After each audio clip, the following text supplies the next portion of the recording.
बिस्मिल्लाहिर्रहमानिर्रहीम। अस्सलाम वालेकुम दोस्तों, कैसे? उम्मीद करता हूँ कि आप सब दोस्त खैरियत से होंगे और ठीक ठाक होंगे। आप सबका वेलकम है हमारे यूट्यूब चैनल में। तो दोस्तों, आज आप लोगों को मैं बताऊंगा कि आप अपने चैनल में कीवर्ड किस तरह लगा सकते हो। तो चलिए शुरू कर लेते हैं दोस्तों।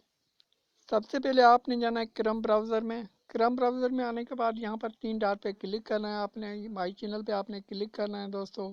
यहाँ पर क्लिक करने के बाद कुछ लोडिंग होगी। उसके बाद यहाँ पर वीडियो मैनेजर पे आपने क्लिक करना है। वीडियो मैनेजर पे क्लिक करने के बाद यहाँ पर आपने चैनल पे क्लिक करना है। नेक्स्ट पेज आएगा तो आपने चैनल पे क्लिक करना है। चैनल पे क्लिक करने के बाद आपने एडवांस पे सेटिंग पे क्लिक करना है दोस्तों।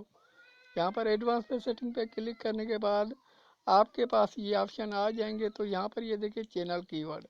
तो यहाँ पर आपने चैनल अपना जो भी लगाना चाहते हो तो यहाँ पर आपने पेस्ट कर देना है। तो इस तरह से आप चैनल पे लगा सकते हो दोस्तों। तो उम्मीद करता हूँ कि आप भाइयों को ये वीडियो पसंद आया होगा। वीडियो पसंद आ जाए तो वीडियो को लाइक कर दें और उस वीडियो को आगे शेयर करें ताकि कोई दोस्त इससे फ़ायदा उठाए। तो दोस्तों मज़ीद ऐसी वीडियोस आपको चाहिए तो चैनल को लाजमी सब्सक्राइब कर दें। तो इस तरह से आप यहाँ से